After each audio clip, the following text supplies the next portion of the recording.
ఒకసారి కమిషనర్ గారు నా లాగిన్ పుష్ చేస్తే నా లెవెల్ చేస్తాను అనమాట. అట్లున్నా కానీ చేస్తాము. లేకపోతే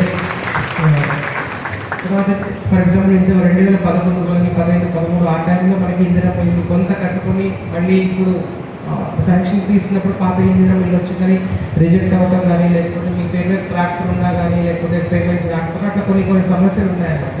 సో ఈ సమస్యలు ఉన్నాయని గవర్నమెంట్ అక్నాలెడ్జ్ చేస్తూ ఇంకేమైనా ఇష్యూస్ మీ సైడ్ నుంచి ఉన్నా కూడా తెలుసుకుందాం అనుకుంటున్నాము. నేను మాట్లాడే డిసిపి గారు మాట్లాడే మీ సజెషన్స్ కూడా ఇవ్వచ్చు. అది ఒకటి ఉంది. తర్వాత ఇప్పుడు మీరు చూసినట్టయితే ఇందిరా కొన్ని డ్రైనేజ్ ఇష్యూస్ కానీ లేకపోతే అదర్ ఇష్యూస్ ఉన్నాయన్నమాట.